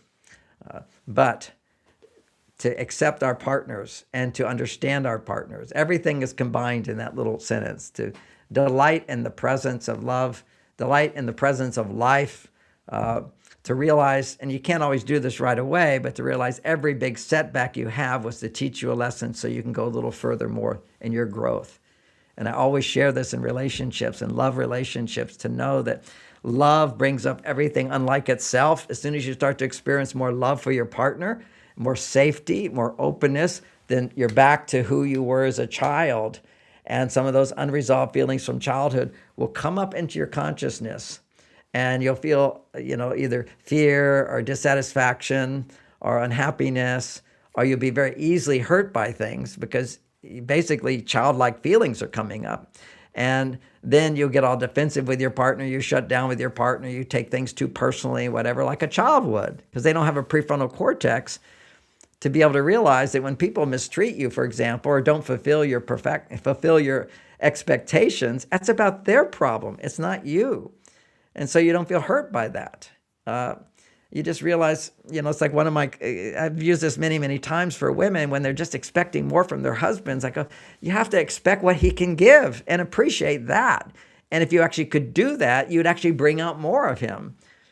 But men need to be appreciated for whatever they can provide, and then they can give a little bit more and a little bit more. And this was the idea, is that coming back to the reciprocity of love, is that when a woman is able to give a man trust, then a man will care more. And when a man cares more, a woman can trust more. Now, if I'm a man and I want more trust from my wife, all I do is I create space for her to feel cared about. I do things for her. And so what I'm telling women to do, since he doesn't know this, what you can do is create the space, and that this is trusting, create the space for him to give more to you. And the easy way to do that is to get little things, easy things. Instead of change who he is, give him something little to do. And that's the 5-minute ask. Just ask him to do something that takes less than 5 minutes and let him know. And the whole explanation, you have to be logical with men. And, for the men that are listening, the whole idea is when women have a request, if it's something within the realm of 2 to 5 minutes, jump at it. Just jump at it. You get more points. You get more points from jumping and doing something in 2 to 3 minutes than you get for working all day and coming home as a provider, or going out and doing some big task. You get 1 point. For women, every act of love is equal to every other act of love when it comes to hormones. Now, there's an exception to that. When you're in an intimate relationship, before the woman really clicks into gear where her body's able to respond to little things, you have to do 3 big things. The 3 big things are, you have to be monogamous. I call them the 3 golden points. You're monogamous, 1. 2 is that you do your best to provide. You don't have to be a great provider. You do your best to provide. And the 3rd is you come home. Okay, so you're doing the best to provide. You're sharing your spoils, your gold with her. So you're providing for her. So you're monogamous, you're providing, and you're also coming home. And if you're not coming home, that's creating enough time together. Women have the need to interact. And it doesn't have to be as much as what women think. I had big challenges with Bonnie on this, and we've solved it all by using the calendar. Because I would be busy off doing things and traveling and teaching, and at a certain point she'd feel neglected, and then it would all come at me, you're never here, you don't help me, I have to do everything myself. And so we sat down and said, well, how much time do you need for me to be in town? Because that's my job. Actually, when I married her, I said, now look, I teach weekend seminars, and I typically will spend 3 weekend seminars a month. That's what I used to do. And that's 3 days away. That's a total of 9 days. And spread throughout the month. Now, sometimes now it's different. I would go off to another country. It's 5 days away or 3 days away. So we worked it out, and it turned out that even though that's what I said in the beginning, that was also good for her. She actually liked and cherished her time when I was away. She often would say, "John, when you're here, it's a whirlwind. Everything's going around you. Have some peace when you're not around." And yet she wanted me around. So we found that the minimum, the maximum I would be away every month was 9 days. And during that other time, she had time to create a life that wasn't all dependent on me. And that was very important. And the truth is, she loved me, and she would say, "I just want to be around you. You have this magnetic power. You draw me in and everything. I want to be with you more." And that's not healthy. See, then it's not taking enough time for her to fulfill her other needs. And I call them love tanks. Okay, you need to get love from your spouse. You need to love yourself. You need to you need to have love of knowledge, learning and growing. That's important. Love of friends. Love of God. These are like love tanks, ways to nourish ourselves. And the whole theory of there, which is beautifully written out, fully out in the book, How to Get What You Want What You Have. The metaphor I use in that is in the Chinese acrobats. They always do these amazing things, acrobats. But they also do a show where they, I think it's at Six Flags or someplace where we bring the kids. They have these 12 sticks or 10 sticks, and they spin a plate on one, and it's spinning, and then you spin the next one, and you spin the third one, and now the first two start to wobble. And so you have to go back and keep them spinning, and they keep them spinning. Now you got all three spinning, and then you can add a fourth one on. And then you go back and you do the other three, and then you add a fifth one on. And then you have to keep them all spinning. And then you get the sixth one, you have to keep them all spinning. You have the seventh one, you got to keep them all spinning. These are all different needs that we have. The need for love, romance, the need for independence, the need for devotion, the need for education, the need for work, and the need for fairness in work, the need for unconditional love, the need for selfless service to serve the world, to serve God. These are all like vitamins in a sense, or we could call them love tanks. And the reason I like the idea of a love tank is here's the whole thing, is you got to keep these things spinning. So what happens is when one is spinning and it's doing fine, now you have to go attend to another one. But particularly in romantic sexual relationships, something's a bit different, particularly different. And that it's such a high cosmic experience to make love that you produce a huge amount of oxytocin if you're a woman. And if you're not getting what you need on all the other needs, you'll produce more oxytocin. It'll be like, I'm unhappy, so I need more. And so what will happen is you'll bond more with your partner, and you look at them as the source of happiness rather than he's just one source of happiness. I really like this book title of a feminist who was kind of putting down men, but she said men are just desserts. It's in one of my chapters in a book. We like that. Think of me as dessert. Don't think of me as your main meal. Think of me as dessert. Now, I wouldn't say to my wife, "Oh, honey, you're just my dessert in life," even though she clearly is. There's no question about that. But also my work, other things. I really have a lot of things I really love and enjoy. But he's not just dessert, okay? He's not the only dessert. Everything can be a dessert. But the bottom line here is you start, depending upon the emptiness in your life, you'll depend more on a guy. And this is like a young woman in her 20s, big problem, getting married then, is that she hasn't yet learned how to love herself, to feel good with her own life. Maybe it's education, maybe it's with her work, maybe it's with her friends. She's got all these other love tanks. She hasn't learned to be more self-sufficient in her happiness. But she'll jump ahead into the romantic happiness, having sex with a guy and being married or having children. Then all of her happiness comes from the children, or the happiness comes from her spouse being happy, as opposed to learning how to be happy when they're not there. See, this is the sense of self-sufficiency. So if you don't have a sense of self-sufficiency where I can be happy just doing the things I love to do, what do I like to do? How do I want my life to look? How do I want my house to look? What are my particular hobbies that I have, people I spend time with? This is all learning how to be happy without being overly dependent on anybody. Then you're ready to have sex, marriage, commitment, where you're basically going to produce all this oxytocin that makes him the number one source of happiness. And when he's not available, it makes him the number one source of unhappiness. So I said I qualify when he's not available. So when I'm off on a trip, I'm not available. But here's another thing that happens, which is I remember when I was doing these with shows with Oprah, she said that's the most important thing. You understand? Your romantic life is just one of your love tanks. And when you're getting the romance and the support comes from loving partnership and mutually caring for each other and interdependence, all the things I'm talking about, that's filling your romantic love tank. As that's filling up, when it's full, then what happens is getting more romance and love will not satisfy you. What happens is you begin to feel the emptiness of all your other tanks, but you're not aware of that. You just feel the emptiness. So this man who was fulfilling you, or this woman whose happiness fulfilled you, and you had all this electricity and passion and so forth, once you sort of get that tank as full for a while, you're going to feel, gee, I have this wonderful partner, but it's like boring and it's flat and I'm not happy. And what just happened? See, what's happening is you can't just keep filling up one tank. It fills up and gradually starts to empty out again, and then it needs to be filled up again. But once it's full, your consciousness starts becoming aware of the emptiness of the other tanks, but it blames your partner for that. You're not making me happy when I've got all these other things that help to make me happy.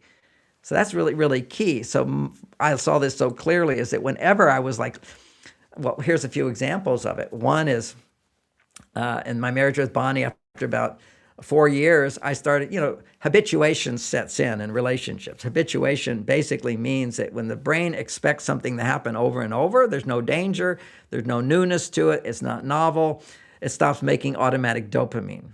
When you stop making automatic dopamine, then men's testosterone levels go down, women's estrogen goes down. So that's why you go away on little romantic vacations to do something new and different together. Stimulates dopamine, and when dopamine goes up, testosterone goes up in him, estrogen goes up in her, and now you have polarity, and so you have attraction. So, here new and different, but your partner's, her body's basically the same, in the beginning, oh my God, this beautiful partner I have, and then after a while, your brain just gets used to it. So we have to learn how to create that polarity, because the brain is not automatically going to do it and raise testosterone and estrogen in women. Well, that's what we have all these communication skills, is understanding when I give my wife the 3 primary things, to simplify it: caring, understanding, and respect. When I'm honoring her wishes and needs. And every time she raises her hand with 5 fingers and says, John, would you find my phone? John, would you make me a cup of tea? John, would you make the bed? You see, basically things that aren't routine activities, but you create a new one. Just as can happen once, and maybe a couple of weeks later, you can try it again. In my new book, I talk about 50 things you can ask for. They're simple and give you the ideas so that you can create this little pattern interrupt. Basically, you interrupt the habituation of everything is expected and routine. He has his job, you have your job. And then you have this thing called things that she has to do, and she would normally do it for herself, something she wants to do that only takes a few minutes. He's over there doing what he has to do, and you interrupt him. And he will do this if he understands and then experiences that in 3 minutes, I can make my wife happy. In 3 minutes, I can get 3 points, when all day long, I go hard, I work hard, and I only get 3 points. And actually, I only get 1 point for being a provider. Once you habituate, only 1 point for being a provider. She just takes it for granted. It's just... women will do this and men will take her for granted. That's why men aren't telling their wives, I adore you, I love you, I'm here for you, you're so beautiful, I can't believe I'm lucky to be married to you. All that, which he feels in the beginning, it's gone because you've already said it, it's already done. So you have to create situations for him to generate those feelings, and those feelings will happen as soon as he scores a point with her. He automatically... he feels more love for her as a result. When he does something that makes her feel loved, he loves her more. This is the beauty, the reciprocity of men and women. When I show caring for her, she automatically will trust me more.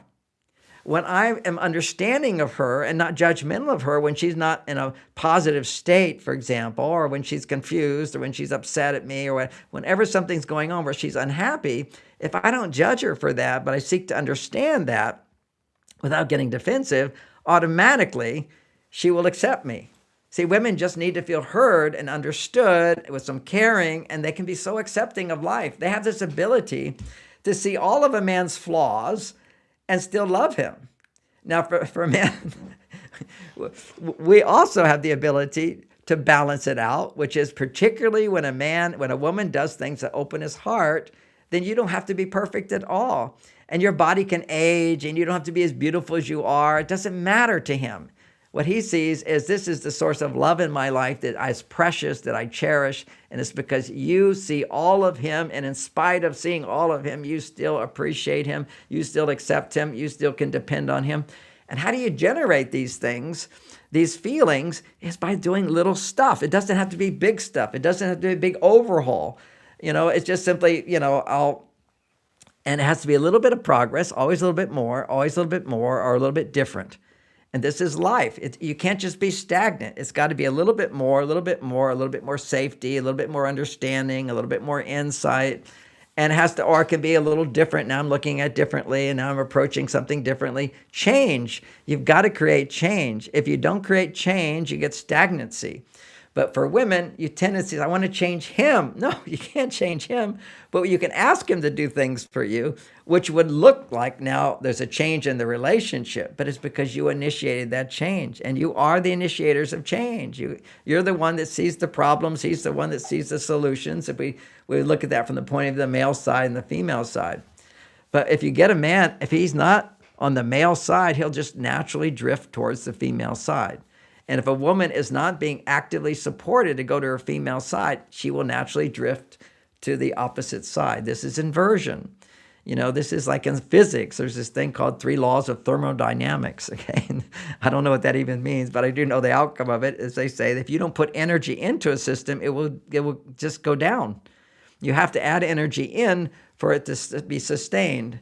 The idea is if a city, you have a whole city, and there was like some bomb or some poison, and it wiped out all the people, so nobody's tending to the city, nature would just make it dissolve. It would go down. Just like a body. You have within your body, you have potential microbes that will actually eat up your body and cause you to decay. A fruit has that as well. It's all inside there. Potential bugs that will eat it up and make it go away. Plants will overcome cities. If you see that movie, which is about the monkeys that take over the world, how the world went down, and all New York City, it's just all covered with vines, and the buildings come down, everything. You have to put energy into a system for it to grow and to be sustained. To continue life moving on, you have to put energy into it. Same thing for a relationship, same thing for you. And it can't be the same energy. You can't expect everything from your partner. That's not healthy. You should be able to be away from your partner in your life, doing separate things, and also experiencing happiness, come together for this special happier state, the more enlightened state, which then opens the door to have children. And that brings you to a higher state of consciousness, which is to be able to unconditionally love. And when you basically get your needs met, unconditional love met, then you can experience making the world a better place. All of our leaders just don't have this, okay? The corruption in the world is that they haven't achieved that state of consciousness where they're not focusing on their own needs, but they're able to unconditionally live. And then you have an awareness of fairness. What is fairness? How do you determine what is fair? This was a big problem for me when I started having lots of money and signing contracts and doing deals. I don't know what's fair. And my wife would say, you always give it all away because you feel sorry for people because you have so much. That would be a little bit of survivor guilt that I have. That came from when my father was born. He was a twin, and the brother died. And so everybody's grieving for the brother who died. And naturally for him as a baby, the emotion is, well, I wish I died. It looks like that's the better brother. What else can you feel? This happens in the army all the time. You're a survivor, and you see your close bonded friend, and he dies. You feel guilty. It wasn't you. This is just called survivor. It creates a feeling of unworthiness. We all have all these different challenges in life and so forth. And what do we do with them? We learn to love. So what we didn't learn about love particularly is that giving what you want to give, giving what you think is good to give, is not necessarily love to somebody else. And what we want is to be able to find love according to what people really need. And from the point of view of male and female, we already know the bottom line is that men's primary needs to find hormonal balance are different from a woman's. And if I can give to her what she needs hormonally, automatically she has to give me back. It's like the universe is that way. If I show caring and respect and non-judgmentalness and love for others, I will get back. People will trust me more. People will accept me more. People will appreciate me more. Does everybody appreciate me in the world? No, you won't. That's unrealistic. But the person I pick to be with a partner, the challenge is there. The good is there because you started out on the good step, is there. And then when stress comes, there's an inversion and everything becomes the opposite game. And what you have to do when everything's the opposite, instead of being generous, as I went through these things, which instead of being patient, you start being impatient with your partner.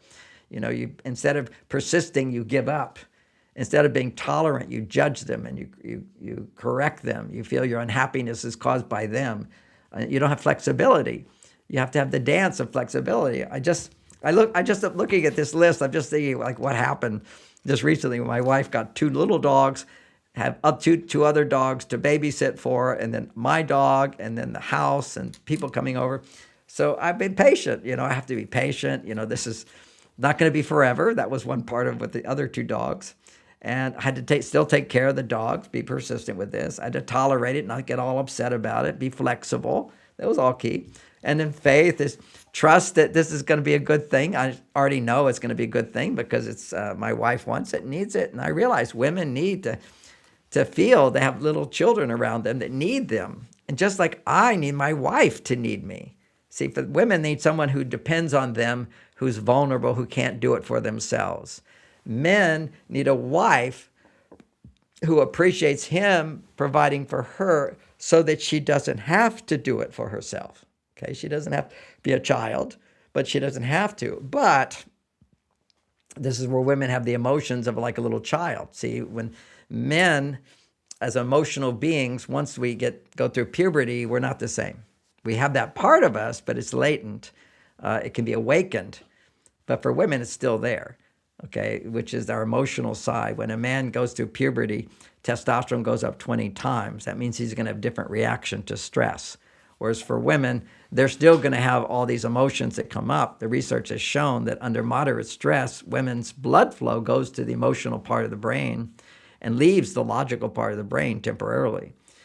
That doesn't mean that she can't be logical. I always have to say this because in the workplace, if she has to be logical because it's not safe, then the blood flow goes to the emotions, but then the brain will repress that by producing testosterone, and then she'll be able to think from her logical part of her brain. But to do that, she had to repress and suppress the emotional reaction, suppress her feminine side. And then what happens, we know psychologically, when she's suppressed her female side, when she comes home, those suppressed feelings of her female side will come up and she'll feel a lot of things, but basically she'll overreact to situations. She'll see the negative of situations. She'll blame her partner. And this is what research shows, is that when you're suppressing emotions, it will tend to come up on your partner. So the whole idea there, again, every time I point out something, women will think, well, what do I do? You've already said if I share my feelings to him, it won't work. It will shut him down. Yes, it does. So what do? You have to have emotional intelligence, which is to review your day and look at what potentially caused frustration in me from my work today because I suppressed it, so I'm not aware of it. And what potential were my disappointments? What potentially was my hurt feelings? What potentially was my stress emotions of the day? And you have to become conscious of those stress emotions without depending on your partner to feel those stress emotions. Because this is what's going to happen. If you're not already conscious of what's bothering you from your life, then it will come up and your brain has to go, well, why am I feeling this stress emotions? And you don't have consciousness of this. You're just feeling a sense of unrest. You're feeling a lack of peace. You're feeling a lack of happiness. You're feeling a lack of ease and comfort. So your brain goes, why am I not feeling happiness, ease, and comfort and peace? Why am I not feeling good? Okay, brain has to look around, and then you start looking at him. Well, if only he did this, I would feel good. If only he did this, I would feel good. Because he did that, I don't feel good. Your brain seeks out reasons to make sense of these negative emotions, when you have to tell your brain, when I have just a lack of ease and comfort and lack of positive feelings of love, why am I blocked to that? Because I do love my partner, and you have the potential to feel joy and happiness. It's all inside of us. But when we suppress our negative emotions, we're suppressing our ability to feel our ease and comfort, our happiness, our joy, and all the positive qualities, my ability to be patient, my humility, my courage, my sense of accountability, my compassion, the wisdom of my soul, my gratitude for what I have in my life. There's so many things always to be grateful for, but you can't fully feel it. You can write it out, you can think it out, but how do you fully feel it? Well, the only way you can start fully feeling your soul is to become aware of fully feeling what you're suppressing, what you're pushing down, because your soul is actually causing you to feel negative emotions. Your soul is your guidance system. It says when you think something, if I think I'm not good enough, I'm going to be afraid. So that's the soul is giving you pain. It says, don't think that. That's not true. So when you believe something that's not true, you will experience negative emotions. Anytime you have negative emotions, there's some belief in, if you analyze, okay, what's this emotion all about? Something in it is not correct. So in a sense, we're kind of like blindfolded in our lives, and we're walking through our lives. And the soul is saying, hotter, hotter, colder, colder, telling us wrong direction, find the right direction, find the right direction. And that's by negative feedback, you get to self-correct. There's a saying in the Christian religion, which is, evil exists, and you'll know them by their fruits. Okay, the fruit of the tree. Is it sour or is it sweet? And that's confusing, because the sour confuses itself as sweetness. See, this is the deception, the inverse. The inverse is, in our culture, that which is good is bad. That would be a healthy diet. Oh, that's boring and flat. And that which is bad is good. And so government does so many good things, right? Has it progressed? I mean, it started out with great intentions of no taxes. We used to have no taxes up until 1970. Money was real. It was based upon a real commodity, which is silver and gold and copper and these things. It had real utility. Now it's just all fake. It's all made up. And we have a banking system. People don't understand the banking system. When they loan you money, they don't have that money. They have a tenth of that money. It's all just pretend. They all figured this out to deceive everybody. If everybody went to the banks right now and said, give me all my money, they don't have it.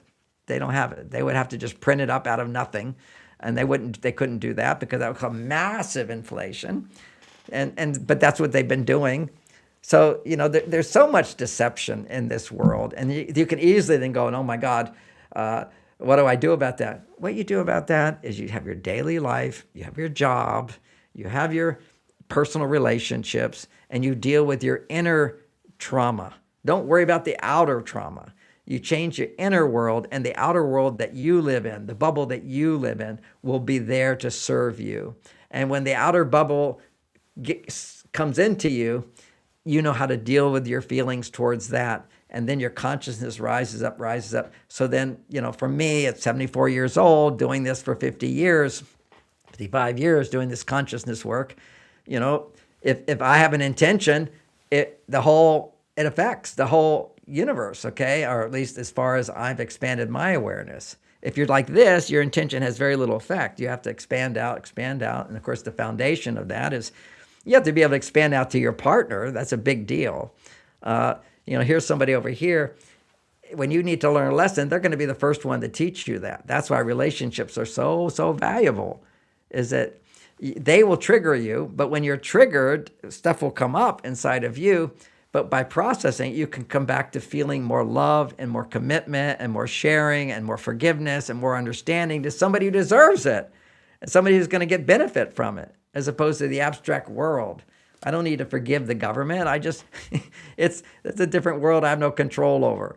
I'm even in the place I'm not going to vote next time. It's just like a whole system.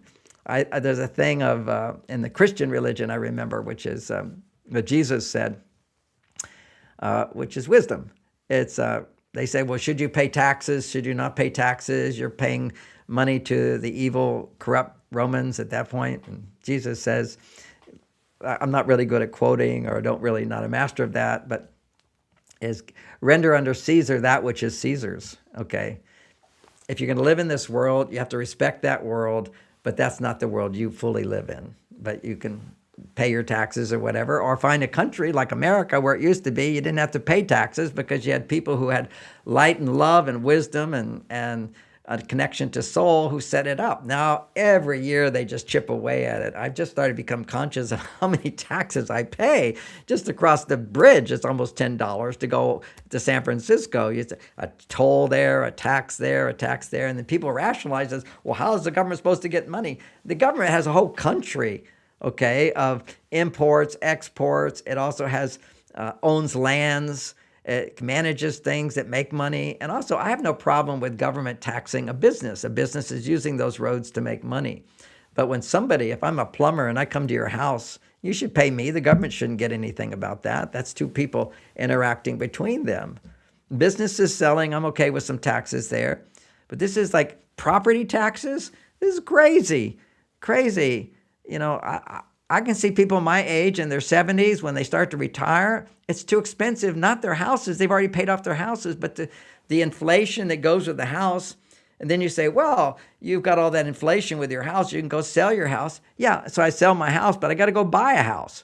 Okay, it's the inflation. So what's happening is they're causing you to pay huge amounts of property tax, that's going to be the thing that makes it impossible for people to buy houses or to keep their houses, is you have to keep paying property tax. So I know there's things that are going around, which at least at a certain age or retirement, you don't have to pay property taxes. You spent your life buying something. It's in the Constitution that you have the right to own property. Well, if you have the right to own property, then that means I own my property. I paid it all off. Now I have to keep paying rent to the government. Otherwise, I can take it away. This is not freedom. So I'm just saying a few of these things that come back, which is how our government is not loving. But how do you have love in your life? Is if you're frustrated about that and other things, you just basically have a partner who's more important and you share your love with them, and the love neutralizes all that negativity. But if I really was that upset about it, I would just, again, that would be moderate stress. The emotions of moderate stress are frustration, disappointment, worry, and embarrassment. Emotions of higher stress, cortisol, is anger, sadness, fear, regret, feeling sorry, and then the other ones of higher chronic stress, they're similar, but it's jealousy and rage, the anger part of it, and then feeling hurt, and then feeling scared, and then feeling shame. And these are all inside of us. And you feel these emotions with the intention, remember, you're feeling them because they're there. You're not creating them. They're there. They're always there, but you're hiding from them. I mean, why should I feel ashamed? I'm doing the best I can. But if you're feeling chronic stress, you do, and you have to become aware of the part that feels ashamed. And it's not like you should feel shamed. How dare you? You should feel shame. No, we're already shaming ourselves. Anytime you're in chronic stress, there's a part of you which is you're shaming yourself. There's a part of you that's imagining life to be more dangerous than it really is. It's dangerous, but imagining it to be more dangerous is another thing altogether. Even living right now, being scared. Why would we feel scared when life is pretty much safe around us? All it takes is to be in chronic stress. For a woman to be chronically producing more testosterone than estrogen, she will always be scared of the future, always scared. And it's just simply because she's experiencing chronic imbalance of hormones. It has not much to do, 10% to do with what's going on in her life, but because of her programming, her belief systems, and then how she deals with that by going to her male side rather than going to her female side and using a man to bring her to her female side, or using a woman, by the way. I don't want to just focus on relationships between man and woman. Also, you can go to a woman and you'll get a different kind of support. And that's one of those love tanks for women, is to have relationships, friendships with other women, because that's where you're going to get 100% empathy. When you will never get 100% empathy from a man, according to research in the brain, because we don't have the same reality as you. When a man's feeling empathy, 50% activity in the limbic system. For a woman, 100% activity in the limbic system, which allows you to feel what somebody feels. But for a man, while 50% is experiencing the limbic system, another 50% is going to the front part of the brain, which is optimism and motivation, and also an action part of the brain becomes activated. So that's a distinction between something we call empathy, which is, yes, I know how you feel. I feel the same way. And that's really good to fulfill a need, a love tank that says we all need to feel included. We need to feel part of a team. It's like my dogs. They all love to run. Now I got 5 dogs for at least this week, all running together. They're all excited. They're a team. There's something about being on a team. There's something about being included, which is a big human need that has to always be there. And that's how women get that from women. Men get that from being with men, is that we're all alike, and you're alike in different certain ways. Then you learn that then your own uniqueness is who I am, and I develop my own unique qualities. That eventually comes out. And the way that comes out often is through seeing yourself in people who have developed talents and abilities that you want to develop. That would be mentorship. That would be working in a company and seeing how everybody else does it. And then one day you realize, I can do that. And that's knowing yourself. Okay, now when you have a sense of yourself, you can start to connect with another person in an intimate way without losing yourself. Now you can, this is a gradual process. And of course, we always regress back. And when I was talking about the different love tanks, one of the techniques that I had after 4 years of marriage with Bonnie was it was starting to get boring or flat, or wasn't that passion. There wasn't a motivation to have sex even. I realized, I can just go talk to my mother and just have a normal conversation. I just called her up and I said, Mom, I'm thinking about buying a car. And she said, what kind of car? I said, well, I think I'm going to get a Lexus. And she says, that's really expensive. You don't have to buy that car. Why do you have to spend the money on that? And so here's my mother doing this, trying to change me thing. Very sweet of her. But at the same time, it's like, I really don't need you to tell me that. I'm a grown up now. Don't treat me like a child. But also loving my mother.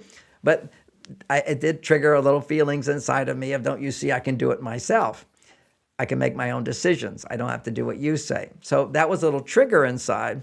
So then I sat down and I processed some feelings from my childhood. I said, where did I feel that way as a child growing up and so forth? And I looked at it and I understood myself, loved myself more, loved my mother more, doing the processing techniques. Then what I found that night, I wanted to make love with my wife. It's like suddenly what was happening is these love tanks of my relationship with my mother needed to be filled. And when that was filled, then that emptiness wasn't being experienced, that was filling up. Now I could focus on my relationship with my wife again and appreciate her. But if you're just looking to your partner for everything, it's literally, the cup is full and it's not going to fill up. So in a sense, food tastes better when you're hungry. When you're feeling a little emptiness, then you fill up. And that's what feels really good. But once you're full, then you don't need to eat for a while. You have other things you want to do. So I also learned that at one point where there kind of a flatness came into the marriage and relationship, and we still loved each other. But what I would do is realize, I need time to go to the movies with my best friend Clifford. So with that, I was able to sort of fulfill that love tank, and I come back and I feel more attraction for my wife. So just learning to fulfill these different needs creates balance in our life. And this is all about love. So in the theme, what they never told you about love is that you have many love needs and you never should look at one person alone. Another thing you didn't know about love is that what seems loving to women is not necessarily loving to a man. And for a man, what you think is right for your wife is not necessarily what she's looking for. And so we all have our basic needs and they're always the same. And to be loving is to give what your partner needs. And overgiving to your partner is not loving, even though it feels love, because you're anticipating getting back. And it's that expectation I should get back that keeps it from really being pure love. So that's what love is. Let love be overflowing. And for women, I see them as embodiments of love, but they go into the inversion of that when they give to get. Whereas for a man, he goes into inversion, he gives, but he doesn't give the right thing that creates the right response. So he has to find a strategy to give appropriately to a woman so that he gets the trust, the acceptance, and the appreciation that he needs. So a great question coming in, and we're going to finish up today. Do you believe law of attraction manifestation is real? I still don't understand how all this works. That's a whole nother topic for another day. But practicality is such. Practically, when you want something and you're coming from a place of greater love, your chances of getting that are certainly true. It's your female side that makes your brain aware of what are the opportunities for you. And a man has a female side as well. And it's your male side that gives you the confidence to take action. So yes, we can create opportunities, we can create situations, but it takes a balance of both the male side and the female side. It's not like you can just attract it, it's all going to happen without doing anything. And trying to do everything without the ability to attract opportunities is not going to work. So you want to find that balance, and then you start manifesting your destiny, because we all have our own personal destiny, which is what is right for us rather than what other people say is right for us.